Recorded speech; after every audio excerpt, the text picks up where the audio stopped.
Welcome to the New Mexico Suncast. I'm Jim Williams with you. We're talking about ideas that shape New Mexico, and we have two special guests today. Jeff Apodaca is a business leader, advocate for keeping more of our state's investments in New Mexico, and Lawrence Chavez, entrepreneur, investor, vocal champion of building homegrown industry. Gentlemen, welcome to the New Mexico Thanks, Jim. Suncast. Thanks for having us, or at least having me on again. Thank you, Jim. I'm glad to be here. Well, Lawrence and I, you've already told me before we started the podcast today some great quotes, so I'm expecting you to come through for us with those great quotes. Jeff, you're kind of the same. Hey, wait a minute. I don't get any.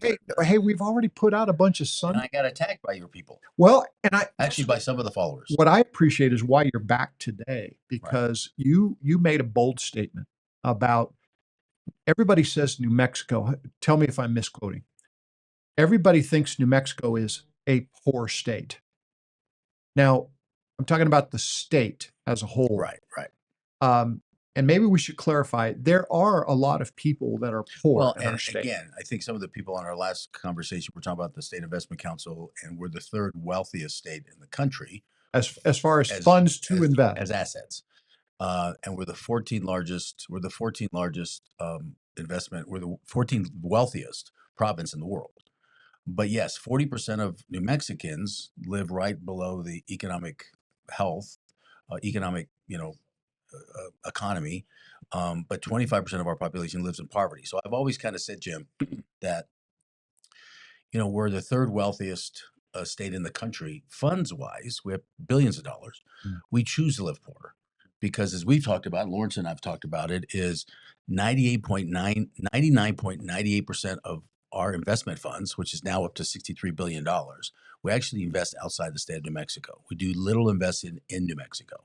And when I was on your podcast last time, that's what we were kind of talking about.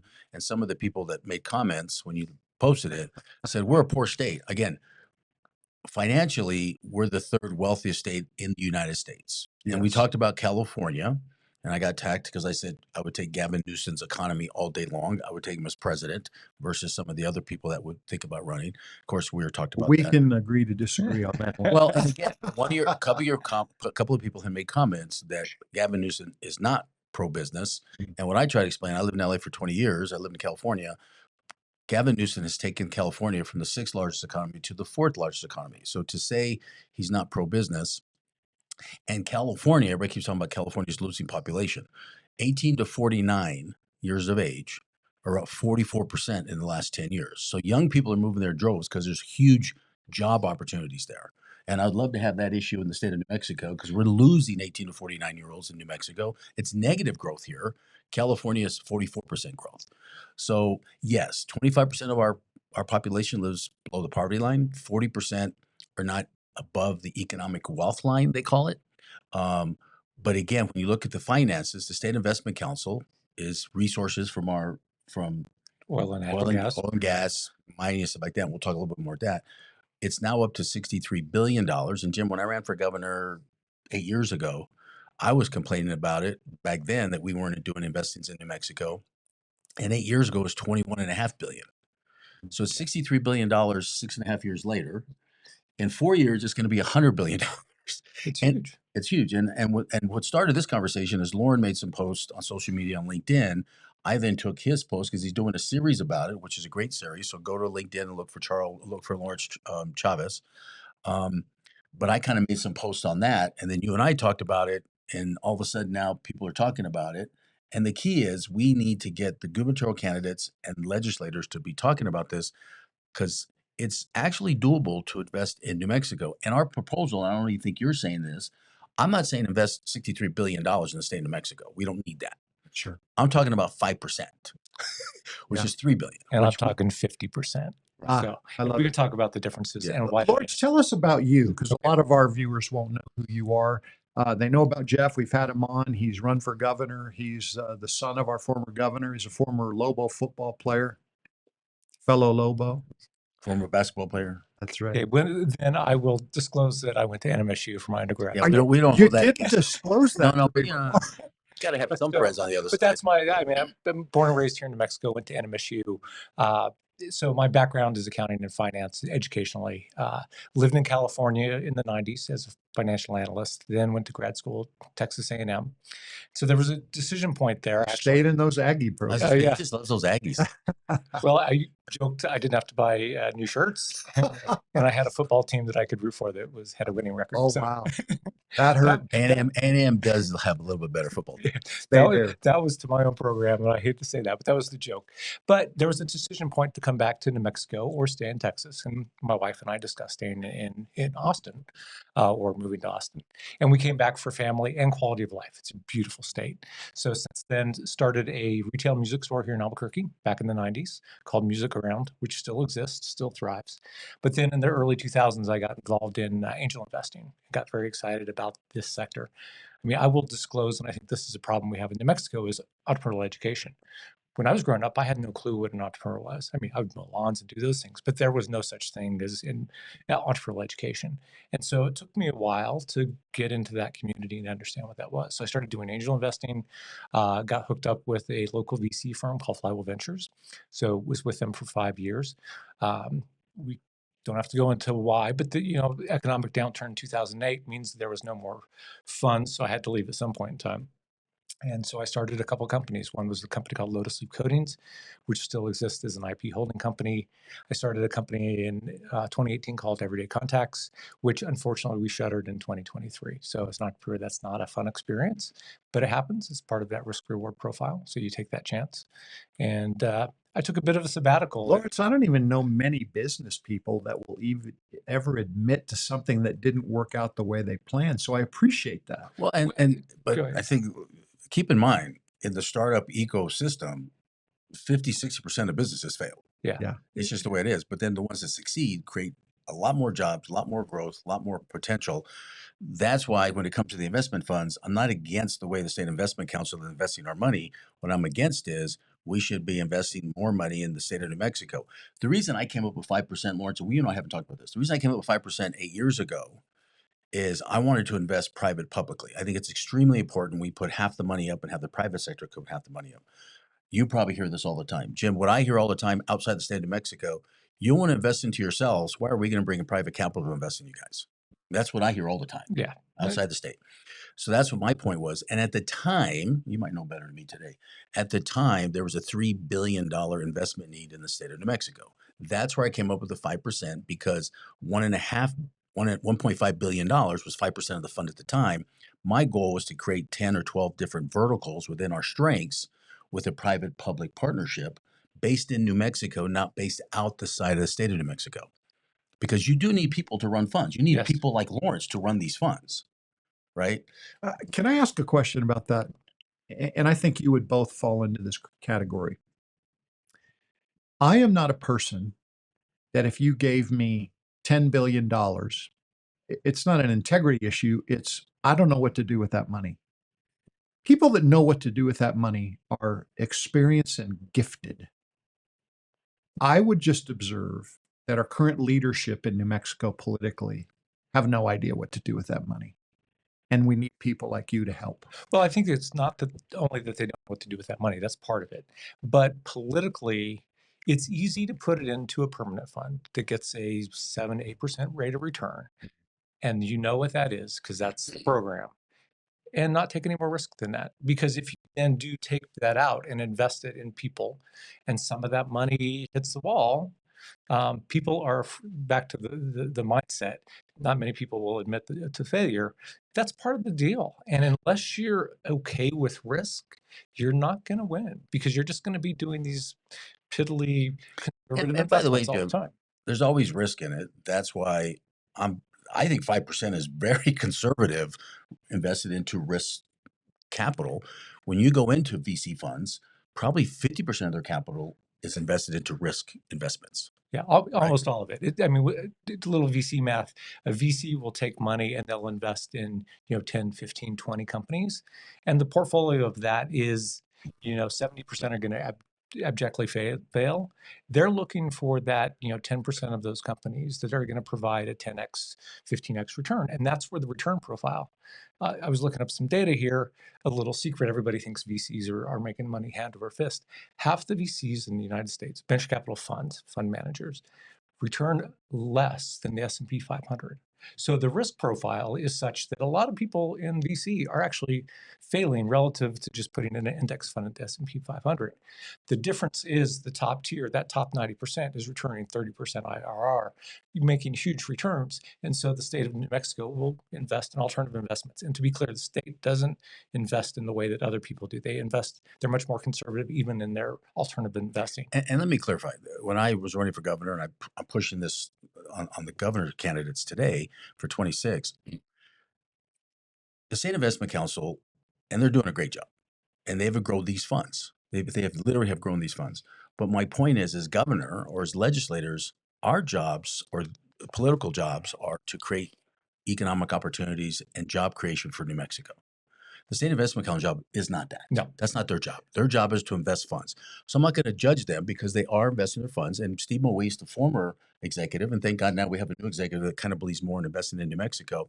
He would literally tell me, Jeff, I can make 8, 10, 12% investing into Wall Street.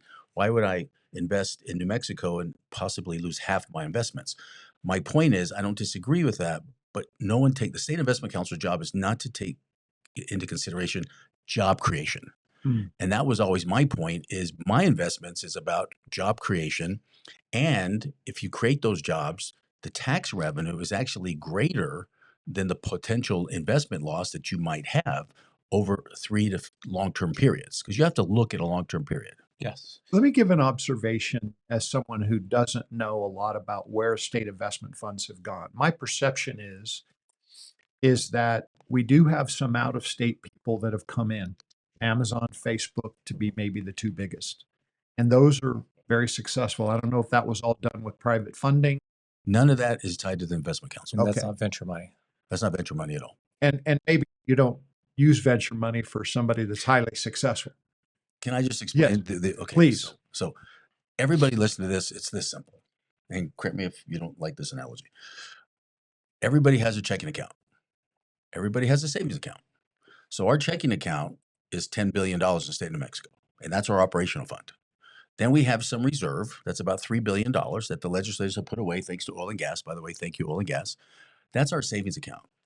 Then everybody understands we have a 401k. Everybody has a 401k or a retirement fund. Our permanent funds are basically our 401ks. The State Investment Council is to basically invest those funds to continue growing those funds. And they call it a rainy day fund for times when we might need it. And they're saying when oil and gas isn't around, we're not getting oil and gas money. Well, oil and gas is not going to go anywhere, probably for another 200 years. Let's diversify. Let's grow other economies. There are those trying to make it go away. It's not going to. It's not going to. Okay. Okay, let's be very clear. Yeah, it's not going to go. It's not going to go away. I was talking to a guy in the distributed solar industry. So between now and the next 30 or 40 years, our demand for electricity or energy per se is going to go up 8-fold. Even if all of that came from clean energy, it wouldn't diminish the need for oil and natural gas. By the way, if 10% of America today went on clean energy, Jim, we'd shut down the grid. We'd shut down the electric grid in the United States of America. So we're just not prepared for that. Now, again, do we need to diversify? 100%. So let me clarify something about these permanent funds. They've been around since 1900. So the permanent funds, and if you look at the Western territories before we became states, the federal government said, we're going to have the Western territories to basically create these permanent funds because the resources you're going to have from your state, you got to put money into those funds to live off of and invest off of. Okay. So that's where it started in 1900. The funds basically didn't really do much. And then in 1912, they decided we could become a state. And I'm going to be very frank. Our federal government said, we're not going to continue to support you Mexican and Native Americans in New Mexico. You have to create these funds. Now, in 1912, these funds kind of started, but didn't do a whole lot. Now, in the 50s, what did we find in New Mexico? Besides oil and gas, copper, silver, uranium. So all those resources started going into the funds. And then the permanent fund we know today, correct me if I'm wrong, was started in 1957, yes, tied to these funds. no, actually, the SIC started in 57. The other permanent fund, the Severance Tax Permanent Fund, was 73. 73. So there's 4 funds now, but the first one was 1900. But in 1957, that's when we started getting these resources and started putting money away. Back in the 70s and 80s, we would put 85% of our royalties from all these minerals and oil and gas. 85% of it was going into these funds. Somewhere in the 80s, and I was gone by now, somewhere late 80s, they switched it, where only 15% of the royalties go into these funds. The rest is being spent, right, into our general market, into education and things like that. Now, the permanent fund also generates about 5 to 6% of endowment money, let's call it, but they do take about $1 billion out of that fund every year to put in towards education. And so that's why they call it a rainy day fund, to use that. That's great. So that's where these revenues have come from. Literally in the last 20 years, it's 99% oil and gas. Yes. It's 99% oil and gas. We're not doing a lot of uranium drilling anymore. The coal and copper stuff is kind of we still got Silver City going on, but pretty much it's oil and gas. And and they're creating our surpluses. It's 52% of our economy. And we talk about diversifying. Well, guess who's the number one investor into renewables and recyclable water in Texas? New Mexico? No, guess who's the number one investors into those two industries? Oil and gas. Oil and gas. Oil and gas tomorrow would go into renewables if they could make money. But aren't we required now, it's off this topic, but aren't oil and gas producers required to pump pristine water back into the ground, into brine pools? I mean, these are all things Well, that they're fracking, and the biggest argument you're going to get is about 6 to 8% of the fresh water in the state of Mexico goes to fracking, because the oil and gas guys do have water rights, and they get the water rights for that. Again, it's off topic. We have 11 of the largest aquifers. We have technology today to basically clean our brackish water. They can use that, so we're not using our fresh water. Oil and gas guys, they're actually recycling they're actually recycling the fracking water today, and recycling and reusing it. So they're getting probably 98%. And would you agree that this is the first Democrat that I've ever heard actually say that the oil and gas guys are doing something that is good for the environment? Totally disagree with you. Yeah. I think all the Democrats in Santa Fe say the same thing. Do you? Yeah. The press don't hear about it. They don't talk about it. That's what this program is about. We want you Because guys. I could bring you a bunch of Democrat state senators that are going to argue that point. Well, and and I'd love that all the time. I would love for that. See, we all hear the evils of oil and gas, but then we hear Michelle Lujan Grisham, for example. I think she's one of the few Democrats that's actually done some things to help oil and gas. She ran on, I'm going to shut down oil and gas. I'm going to do this. I'm going to do that. She got into office, and she's actually helped oil and gas. Actually, the biggest person that's hurt oil and gas probably in our state is Stephanie Richards, our land commissioner, because she's actually held back some of the licensing. But let me clarify something, because this is what you hear from my Republican friends. And Trump will say, drill, baby, drill. Joe Biden and New Mexico, we're drilling more today in the last 10 years than we've drilled in the history of the United States of America. We're the second largest producer of oil in the country. I think we're in the top 8 or 6 in the world, right? So again, the Democrats have not shut down oil and gas. Have they put up a little bit of restrictions? Have they made sure they do it cleaner? Absolutely. But again, going back to oil and gas, the number one investors in cleaning the water and renewable energies is oil and gas. And I'd like to bring it back to our investment discussion, because over the past 15, 20 years, within the startup community, and those people who are in the startup community will know, there are a number of companies, some have gone away, some have been successful, that have focused on that, cleaning the water that's produced in the oil and natural gas fields. So the technologies that's being used in the Permian Basin are those technologies that were developed here, that were invested in by New Mexico, New Mexicans, and some by the state of New Mexico. So we can do this. I mean, there's other areas where we have examples of how this works. Investing in New Mexico and New Mexicans does work. And so I think that's where this all ties in together. Lawrence, not on my list, but we have 2 national labs here, Yes. Los Alamos and Sandia. We have some of the smartest people in the world with science and technology living right here in our state. I don't think we're unqualified to come up with ideas that would be international in scope and have worldwide positive effects for people around the world. But I don't see or hear about New Mexico very much. Well, there's a couple reasons for that. So New Mexico ranks number 3 in federal R&D expenditures, number 2 per capita. Yet we rank 32nd per capita in venture capital. That's We're 32nd second in venture capital. So that money doesn't, I mean, those ideas don't get translated. I've used this analogy, and I would love to share it because I keep testing and refining it. So it's the gold in them, their hills analogy. And so I was sitting at an angel meeting in probably 2010, 2011, and this new angel member was there. And I asked him why he joined. And he said, I wanted to be involved in commercializing the technologies at the national laboratories. So I had the gold in them, their hill analogy. So I've licensed technology from both UNM and Sandia. I understand the challenges to it. And the thing is, take the gold analogy. The technology is the gold. It's held in a land lease by either UNM or the national laboratories. They own it. They value it differently than the entrepreneurs do. And then there's two other steps. You have to extract it, you have to refine it, and then you have to, well, three other steps. You have to take it to market. And people diminish the time and effort it takes to extract and refine those technologies. And that's where the investment needs to come in. Some of it needs to be from investors, and some of it I really think needs to be non-dilutive. Taking that money, investing it from the state of New Mexico, and nurturing these ideas from extraction to the point of refinement or to the point of commercialization. Now, based on that analogy, which is a great analogy, there's 4 steps. Lawrence just went through. Those 2 middle steps is not what we're doing. Part of those 2 middle steps also, and why these companies leave, is not only just investing in those companies, what other states and other cities have done, they've taken our $6.2 billion of capital outlay that we have sitting around in our banks, and we are refusing to invest those into infrastructure to help those companies succeed. So an example is Austin, Texas. Everybody talks about Austin, Texas. Well, in 1988, the number one issue University of Austin had and Texas had was their UT grads were leaving to Silicon Valley.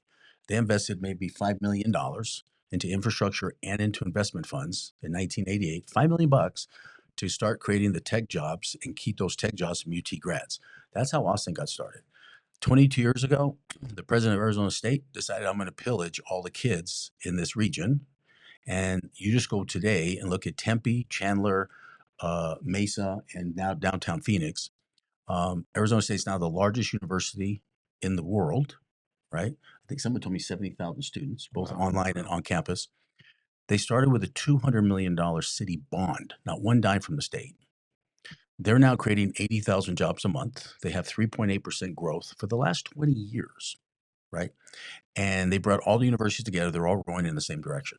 My point is, what Lawrence is talking about, that step 2 and 3, which we don't do, not only do we need investments, but we're the number 1 state in bioresearch development, okay? Over 400 patents out of UNM. I can name you 38 states today that had started at UNM. I think there's 8 left here. The rest are either in Pennsylvania or in Arizona or somewhere else. Now, what has UNM had to do, though? Had they had to go get partnerships out of state to sustain their programs? UNM, again, we're really good, as Lawrence said, we're really good at research and development. But then when it's time to commercialize, I was visiting with this. He just resigned, or just retired from Qualcomm. The number 1 tech transfer thief in our state is Qualcomm. Now, I'm not against that, but Qualcomm takes that technology, moves everybody to San Diego, and develops to San Diego. And the Qualcomm executives will say, "I would love to stay in New Mexico. You guys have no infrastructure for me." And what they're doing is not only they tech transferring people out, they're taking our engineers, our scientists, and our smartest people at Sandia and the labs, and they're moving to San Diego and paying them 3 times what they would have to pay them here because there's no infrastructure here, right? So my point is, if we invested into that step 2 and 3, not only in investment into the smart companies, but also build infrastructure. Now, So I have been told by the bioresearch industry, we're short 4,000 dry labs. Can I ask a question? Because you've just separated 2 parts of investing. One is to provide an infrastructure for a lot of companies. Yes. And we could invest in that. And the risk there sounds minimal.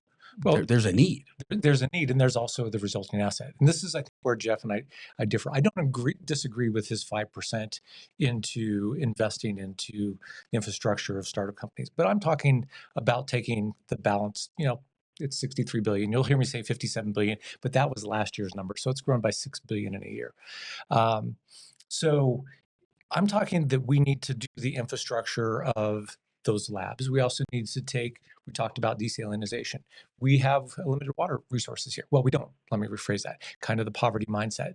We have limited clean water.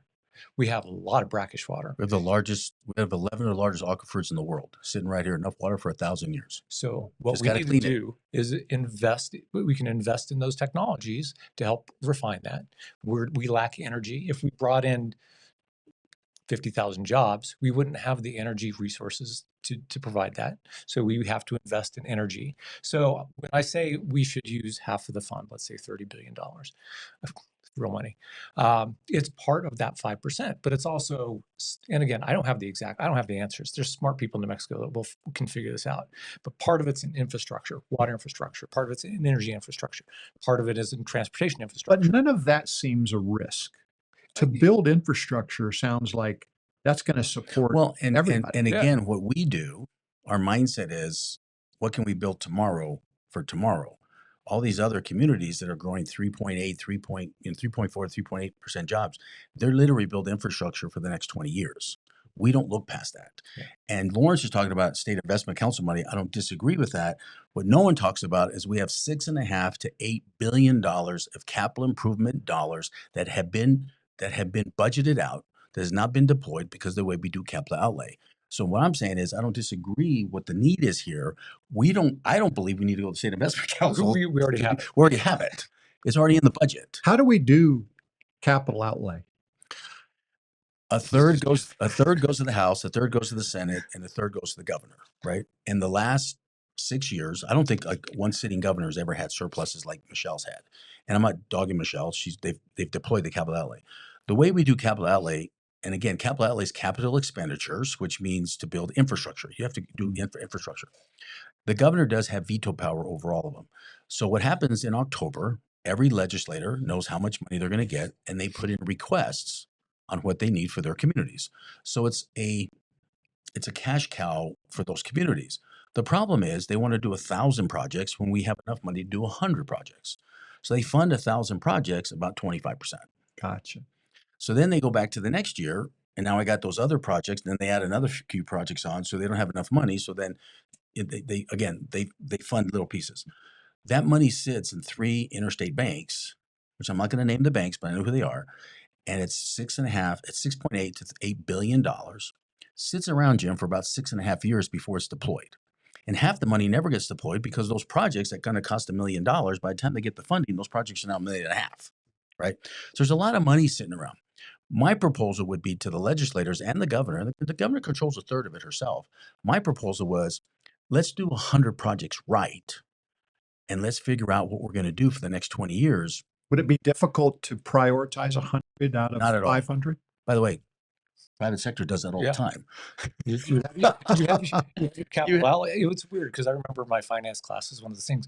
By the way, this is economics 101. By the way, this is finance 101. You have a budget. You look at the rate of return on all the projects, and you choose the ones you have the money for.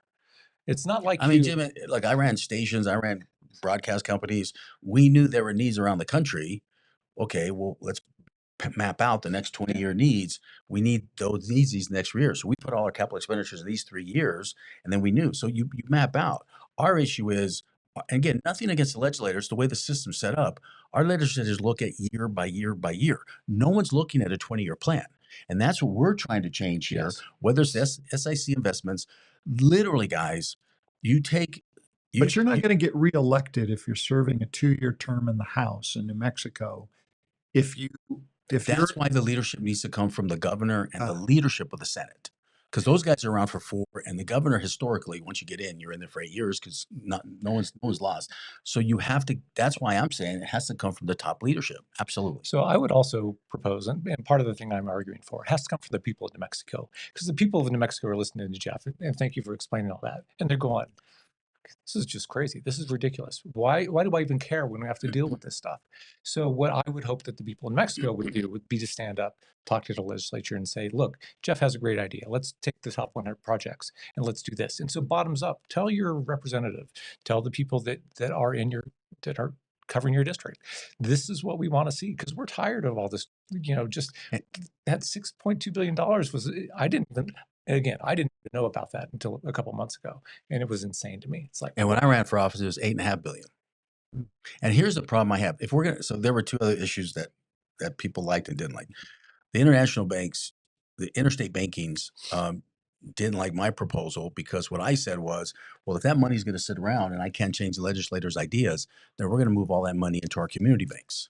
Because here's my biggest issue: we got $6 to $8 billion sitting around. Those international banks, those interstate banks, those big banks who hold our money, they're investing our money into other states. So not only is our own investment council investing our money, our state tax money and our royalty money that's supposed to be going to work for us, those banks, until we deploy it, they're investing outside the state of New Mexico. So my proposal was, well, let's at least move that money. If it's not gonna, if we can't fix it, and the legislators doesn't want to fix it, then let's at least move it to the community banks, because community banks invest into our communities. So we at least have that money working. Now, if no one wants to do that, Jim, what can we do in our Constitution? Let's just start our own state bank. We can do that. We don't need legislative approval. A governor can do that. It's in our Constitution. You're ready for the feedback on that proposal, Absolutely. right? By the way, I talked about it 8 years ago. I love it. By the way, we'll never start a state bank. Why? Why? Because the minute you threaten to start a state bank, the bankers are going to work with you. Other bankers are going to start. And by the way, the bankers are going to make money. Yeah. Everybody's making money except the people of New Mexico. Well, you know the old adage: if you got $500,000 in the bank, they'll loan you 200,000 of it, right? Right. Yes. And I appreciate a lot of bankers. There's a lot of bankers who know what they're doing. I will say in New Mexico, there's not very many community banks anymore. A lot of the big guys There's have come in, 232. but there used to be 1,000. No, I understand that. Okay, And- but one other thing I want to talk about before, because we're talking about tech startups. We're talking about Right. new technology. We're talking about tech transfer. Part of my plan and what I'm pitching to gubernatorial candidates today is we have to take a third of that money, whether it's half of it or 5% of it. 97% of our economy is small business. Yes. Their number one issue is capital to grow their business. And they have no opportunity to get capital. So I keep telling the community banks, look at the state. What the State Investment Council should do is take $500 million or $1 billion of their money, which is less than 2%, and create small interest loans. By the way, you don't have to go to the banks. Tax and Rev has programs for this. Start a small business loans entrepreneurship program in the trade the trade skills, because not only we need tech jobs, and those are high paying jobs, but there's not enough plumbers companies. There's not enough trade skill jobs. And we have to help those rural community, and those are rural community jobs, right? That aren't going to be based in Santa Fe, Albuquerque, or Las Cruces, or the I-25 corridor. And so my point is, what we haven't talked about is we also have to invest into those rural communities to small businesses and give them access to some of this capital on loan programs. Now, you're going to hear from legislators or some of the SIC people, well, we can make more money somewhere else. Don't disagree with that. Constitutionally, right? Article 12, Section 7D, I believe it is. I used to walk around with the constitutional book and read it. There's guidelines. Like, no more, correct me if I'm wrong, but no more than 65% can go into stocks, right? At no given time can we hold more than 10% cash, right? Things like that. But guess what it says about making a return? Is there a requirement for a return? Try and make a return. Like, you can lose all of Yeah. it. There's no requirement. Right. So yes, I agree that we can make more money other places. That's why I'm not saying take 50 or 100% of it. Let's just take 5 or 10% of it and invest it in New Mexico, into New Mexico industries, into infrastructure, and keep those jobs here. I love your analogy. We do step 1 really good. Step 4, sometimes they succeed. Step 2 and 3, we're not doing it all. And that's where investment capital, and it goes into education. We have to start job training middle school and high school kids for these jobs today that are going to be here in the next 2 to 5 years. I love it. I'm going to ask you a 2-part question. I want you to save the first part of it for after the second part. Okay. So save this in your pocket. Can you think of a project? Can you think of a product? Can you think of a technology that escaped New Mexico that's highly successful today that New Mexico could have had? Save that one if you can think of one. Now I want to ask you, you've already presented there's a separation between the State Investment Council, SIC, and our legislative body and the governor. So the question really is, tell us how the SIC decides on what to spend money. Okay, well, I'll start. Okay, I'll respond. You interrupt, because I interrupt a lot. So That's right. first of all, it is not church and state. The State Investment Council has an executive board. The governor chairs it. Okay. And the governor appoints 3 to 4 people to that I think it's board. 3. And then, so it's her and 3 people. So there's really not a separation between No, the the investment governor, council the and governor the chairs the board. So there's 9 members of the board. I believe 9. Yes. 9 members of the board, the governor, and then she appoints 3 people. So she has 4 of the 9 votes. Then you have the state treasurer, land commissioner, and the state auditor. And then there's some that are And then- appointed. And then the legislator, Legislatures. the legislator appoints Republicans point 1, Democrats point 1. Gotcha. Right. So they are involved. And the SIC basically does what the board tells them to do. So as the SIC will say, hey man, I'm just going by the mandate of the State Investment Council Board, which is governed by the governor. Now, again, I'm going to give Governor Lujan Grisham credit. They have deployed, and you probably know the numbers better than me. They have budgeted $500 million to I think it deploy. was 662. That was as of last year, and it's more this year. So they have budgeted to deploy that out. And so it's the legislator has worked with the governor, and the governor sits on the board. They say, okay, it's time for us to do some of this. So they have budgeted it out. They brought in 3 outside firms to manage that. Those firms are now making about $75 million, not in New Mexico, outside New Mexico, not against firms doing that. And $75 million is a fair fee for these funds. That's a fair Wall Street fee. I would just like those funds in New Mexico from New Mexico firms versus going outside the state, number one. And Lawrence is probably more involved in this than I am, so he might know the inside details because there's no reports on it yet. My information is they've only deployed about $50 million of that money. So yes, they budgeted for it, but they've only deployed $50 million. And again, there's that conversation. Is that because they can't find enough projects? No, the issue isn't. So we'll circle back to the fund economics. So when you do a fund, let's say the state invests, I think they invested $100 million in the Coastal Adventures. So again, Coastal Adventures is never going to invest in New Mexico. That's a whole separate issue. But that's 10% of their $1 billion fund or whatever it was. So that money is drawn over the term of the life of the fund is 10 years. The investable life is 4 years.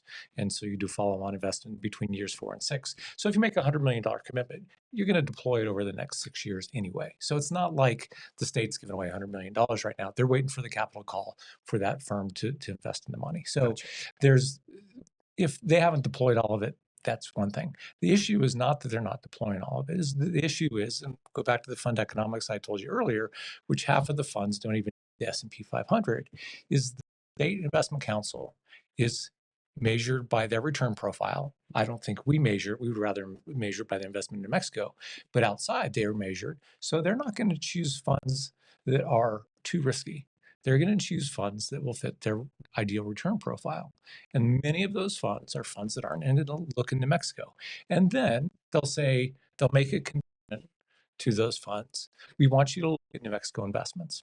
That's the only condition. Now, if somebody is out there that can provide me any evidence that there's a contractual mandate for those funds to invest in New Mexico, I would love to know it. I know there's not, because you can't, as the LP, call out a single investment criteria separate from other LPs. And it doesn't happen. And on Lawrence's point, here was my compromise with the SIC if I became governor, because Steve Moise at the time, who was executive director of the SIC, fought me on this. Because again, the executive board gets commissions off how much they grow the funds. All for that. In fact, if they were on Wall Street, they'd make millions of dollars versus hundreds of thousands of dollars. So we're probably underpaid. Those guys are probably underpaid compared to Wall Street funds on a $63 billion fund. Yeah. So I don't disagree with that. My compromise to the SIC executive team, who argued with me about this, was, okay, if I'm going to take $3 billion out of the fund and put it in New Mexico, I'm going to take that out of your incentive program, right? So it doesn't hurt your incentive, doesn't hurt your bonuses. So everything you're arguing me right now, how you're going to basically, I can grow it more outside. Well, what you're really saying is, if I grow it outside, I'm going to get a bigger bonus.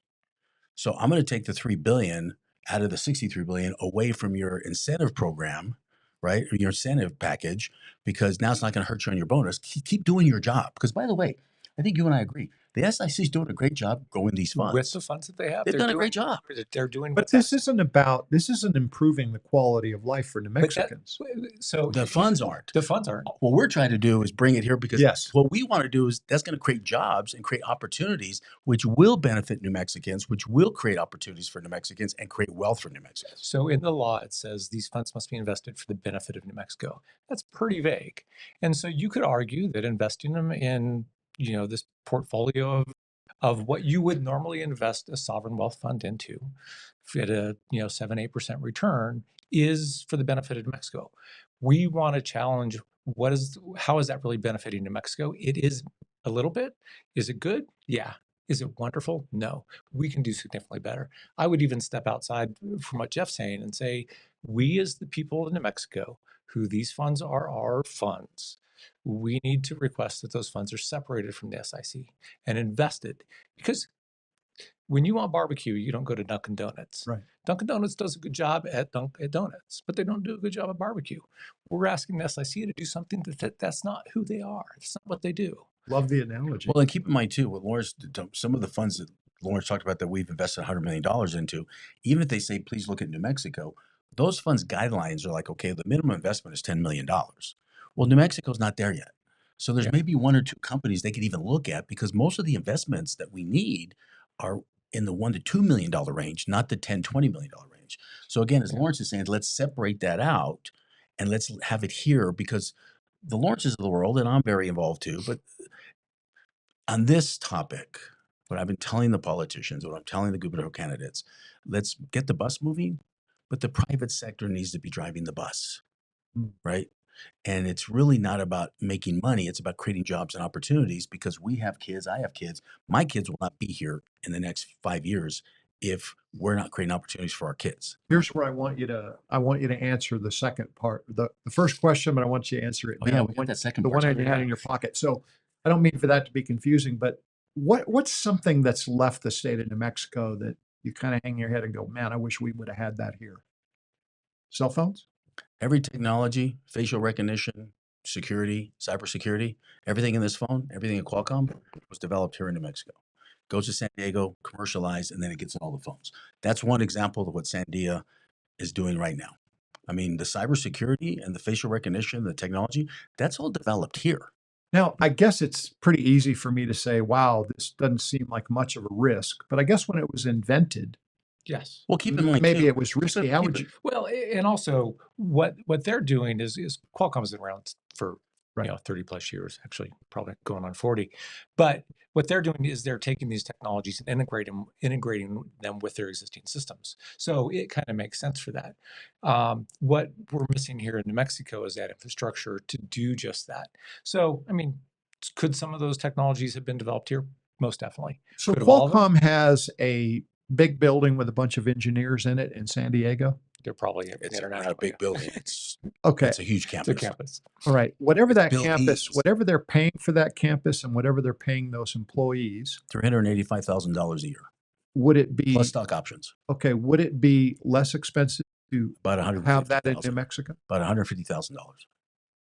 So Qualcomm would save probably 50% in salaries. I would save, if we created those jobs here, I told the CFO, I will probably save the CFO $3 to $4 million a year in salaries because they have to pay those salaries in San Diego. So it's so expensive to live in San Diego. Jeff, this doesn't sound like a hard sell. Why can't we do it?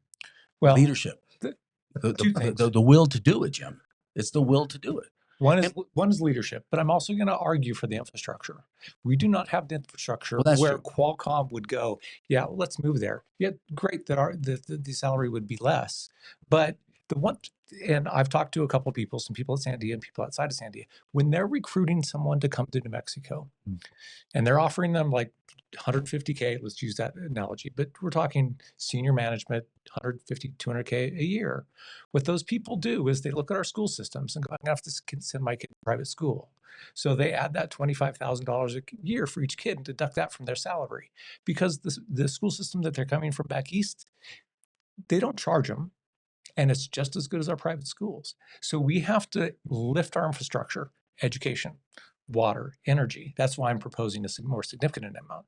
Because yes, we want those jobs here, but we're not going to get them if we do a singular thing. We need a overall overhaul of our systems and economy in New Mexico. And as Laura said, and I said it earlier, Qualcomm, the first thing the CFO was going to tell me is like, there's no infrastructure. No, you let me worry about that. I'll build the infrastructure. That's what the state. So the capital, it goes back to capital outlay. The capital outlay that we're talking about, nothing against building parks and nothing against building swing sets and stuff like that. That's where a lot of our capital outlay goes to. Nothing against that. We can find budget for that.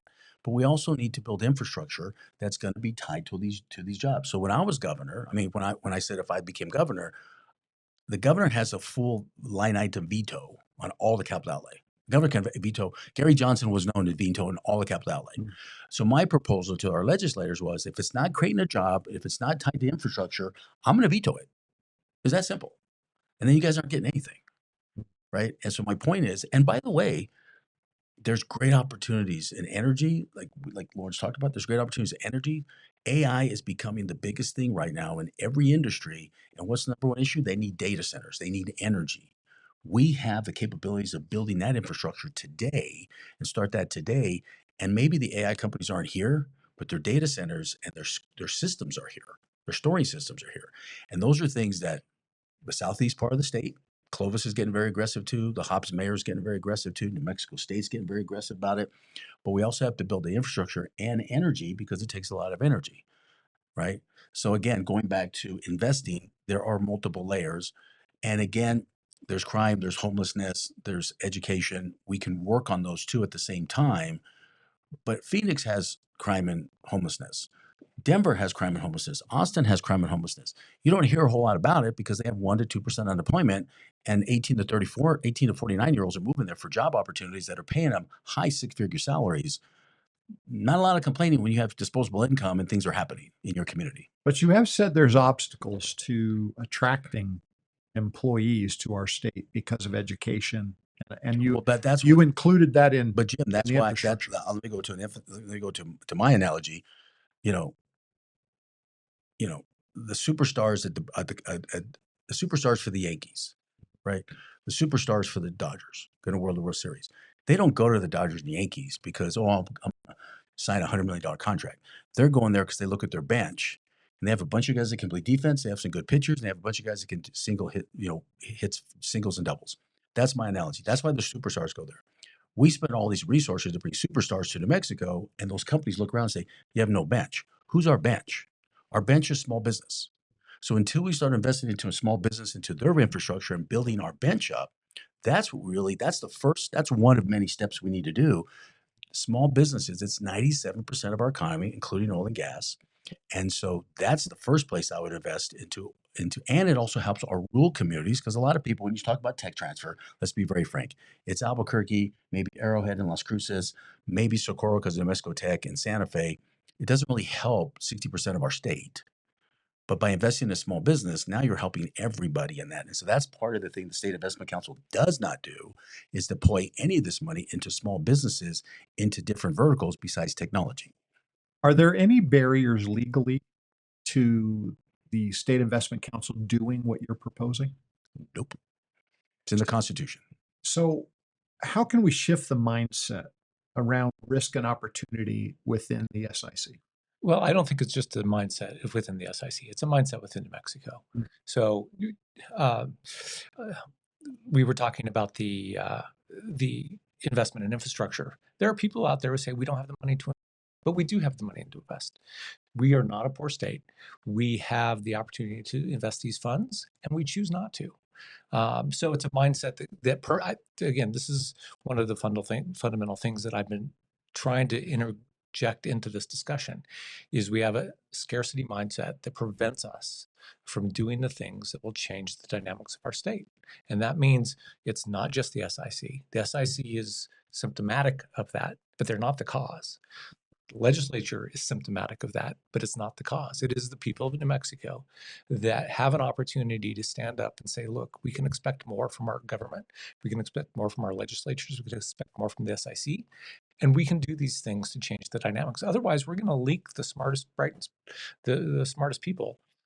Your kids are going to be Lawrence, you just talked about the voters. Yeah. The entrepreneurs, the legislators, and the public. We're all voters. Yes. how can the public interact? How can entrepreneurs actually push an agenda like this? Is it a simple matter of contacting your legislator? Are there groups that they can be part of? Tell us how the movement started. Well, I think that's part of the challenge is number one, we need to come together and fight this movement. The other challenge is I think we're afraid to stand up and speak our mind. And I'll give you a perfect example. I know people. I know. People that are not. I know people. I know someone at this table has been sued because he spoke his mind. But I was listening to an entrepreneur. I won't call anybody out, but they were talking about, something. I can't remember. They were talking about some investment piece that was, I don't want to say was disingenuous. They didn't want to call it out because there was an opportunity for them to get money from that organization. And so I wanted to stand up in the middle of his talk and just say, look, that's a bold-faced lie. Yeah. So, and it wasn't, it was I won't say it was a lie. It was an untruth. It was saying that the state was doing something that it truly was not doing. And we need to stand up as a community and act more. And I don't know if this is even part of the topic, but we need a professional legislature. As I've been starting this discussion, We talked about that in our last podcast. as I've been having this discussion, I've been talking to some legislatures, some of the people within the state, and the reality is these are good people working hard, and they don't have the time nor the resources because they don't have the staff. Well, and we should mention what the current status of our legislature is. They are volunteer. We're the only volunteer legislator in the country now. We're the only one. There used to be a handful. Now we're the only ones. They do get per diems. And let me clarify, specifically committee leaders and leaderships, they're working 24/7. They're in committees all the time. The legislator did prove that they did get budget 2 years ago, finally. Because think about this, not only are you a volunteer legislator, you had no staff. But they did approve that 2 years ago. So now there's they now have a staff all year round. But like Lauren said, the numbers we ran, and then these are about 6-8 years, we have a $10 billion budget. To hire a legislator full-time and full staffs where they're 24/7, it'd be about $8.3 million. So $8.3 million, not a whole lot of money when you're talking about $10 billion. At the same time, what I would change is our system. Right now, we're in a system of 60 days and 30 days. So this coming session, it's a 30-day session, only supposed to deal with the budget. So any things we're talking about, they can't do unless the governor puts it on the call sheet, which happens. And then they rush everything. And then the odd year, it's 60 days. My proposal would be, let's pay everybody, but let's be in session 165 days out of the year. Another issue we have with our surrounding states is they are in session all the time. So if something comes up, they literally address it then and there. That's another reason we're behind. Arizona's in session all the time. Something comes up, they need legislative approval, they're in session. They just deal with it that week. We have to literally, if you're governor, whoever gets elected governor, you literally have 100, technically, constitutionally, you have 120 days in 4 years to legally get stuff done. Because that's the only thing you can do in session. Now, you can have special sessions, you can do stuff on the 30-day session, but constitutionally, it's really 120 days in 4 years. How do you function? You can't. So that's one thing we have to change. And I think there's a will to do it. Is this being done in other states? Are there other states that have professional legislators? They're all other. 49 of them. But New Mexico. Everybody but New Mexico. No, 49 of them. And by the way, in 1912, I kind of understood it. But in 2025, 2026, no, we need to change. That makes sense. Yeah. I always ask the question. I don't think there's really that many new ideas. There's different deployment of. Well, here's my concern from educated business people that I've heard, specifically Republican friends of mine. I love you guys to death. I don't want to pay them.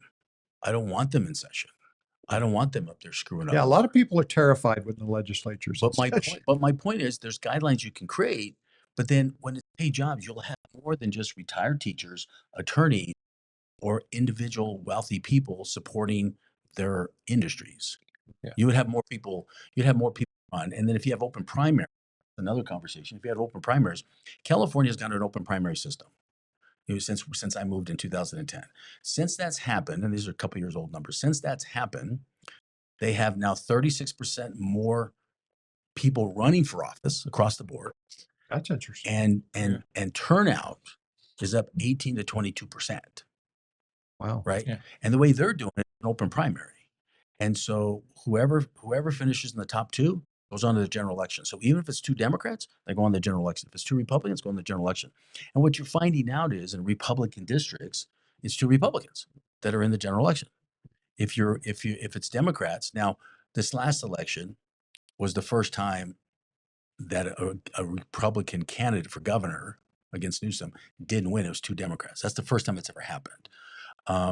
But historically, what's happening in California is you're doing that. And again, I'm not saying we have to do that, but having open primaries, and there was a step. Now, independent can now claim they can show up on primary days and say, I want the Democratic ballot or Republican ballot. So independents now this year can have a voice, but that's part of it. As Lauren said, we have to have a professional legislators, and they have to be in session all the time. If a volunteer legislature was working, I'd support it. But we're ranked 44th in almost every list, anywhere from 3rd to 48th. It's like it's not a recipe for success. We need to change. Jeff said this to me before. He says, look, you can't run government like a business. But a business, if something's failing, they're going to make a change. So Like that month. yeah, and I don't know you can't do that in the government, but you can change it within 90 years. Because Well, we've been on you can make changes this year, but you have to create pathways for the next 10, 20, 40 years. And that's what you can do. We just have to have vision down the road. I love it. I'm going to ask you both. I'll start with Lawrence to kind of wrap up your final thoughts. If you would end your thoughts, your wrap up with calling out our viewers, because I think people want to participate. They just don't know what to do. Okay. So my fundamental view is we languish in the bottom 10 of almost everything because we choose not to do anything else. We have the if we were a poor state and we were down here, we did things, then that would be one thing. If we were doing the best we could with what we have, but we're not. We have a now $63 billion permanent fund that could change the trajectory of New Mexico. All New Mexico. All New Mexico, not just people within the Rio Grande corridor, but everybody in New Mexico. My grand vision would be that by 2050, we'd be top 10 in personal income in the United States. That would mean we'd have to go from, what's equivalent of $66,000 now to $93,000. So it'd be a huge jump. Could we do it? Yes, we have the resources, we have the people, and we can also bring people in. This is not a situation where it's all on us. We can bring in smart people to help us do what we need to do, but we need to choose to invest. So the concern with tapping the permanent fund, as they call it, raiding the permanent fund, and the concern and the tag for that would be we're using it for short-term use. We're using it for immediate needs. That's not what I'm talking about. I'm talking about long-term systemic changes where you take 3 to 5 years to figure out even what you would do, and then you deploy that over the next 10 years, just so we can change the dynamics of New Mexico. And that would require, it could be 20 billion, it could be $30 billion. I don't think we can do it on 5 billion in order to systemically change. And where I think that the listeners can come in here is, number one, get educated. And it's not that, you can get in the weeds, which I have, but just look and see the $57 billion, now $63 billion. That's $25,000 per person. That means there's $100,000 worth of it in this room. I'm going to an Isotopes game with 10,000 people there. That's $250 million the permanent fund would represent. We have a significant amount of money in the state that I'm not even to mention that we won't even deploy what we do have, but we can do. We can just have to think long term. Is getting educated really laborious? Actually, it's not. Yeah. I don't think it is. So you can't. I go down the rat hole. So, but it is just understand. I was talking to my brother. My brother's college educated master, used to be deputy chief. I was telling him about this. He goes, "We have a what?" So he's in his early 60s and had no clue that we had a permanent fund. So we need to start by educating the people of New Mexico, or for people in New Mexico to get educated. So that's number one. Talk amongst your friends and family about it. Talk to your legislatures. There's some very cool tools within the state government that you can just find out who's my legislature. One of the things we haven't talked about at all, and I'm going to let you wrap up in just a second, Jeff, is there's also some federal money that would be matched with investments that the State Investment Council might choose to make. Well, let me say that. What I've been proposing is the $5 billion. Again, I say that from ours, or the 5%. I say that from ours. I've always had a plan of we'll go get the additional money from the private capital, from the Mm. private industry, because I do that.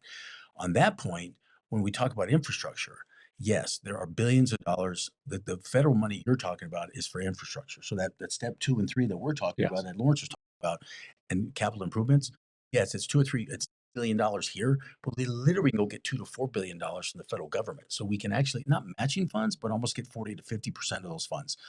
Build back better. We got $2.9 billion from Joe Biden to Build Back Better for infrastructure, and it went to some roads. I think some of that money still sitting around was never deployed. So again, Jim, we have billions of dollars laying around. The guys that are laughing about it are the SIC and the banks because they're making all the money. They're growing it for us, but we're creating no jobs. We're creating no opportunities for the people of New Mexico. Yeah. Amazing, guys. Well, Hope you'll. let me say one thing about your viewers. Yes. Since you didn't, how do you get involved? Well, first of all, you got to get educated, as Lawrence said. You got to do some other things. You don't have to go in the we know, and I grew up in this, so this is why I know this stuff. But my point is, the last time I was on, what happened? Your viewers attacked me. I don't mind being attacked. I don't care about that. In fact, I made some comments about that. You don't like some of the comments, you don't like some of the positioning. That's fine. Come to me with solutions instead of bitching and complaining.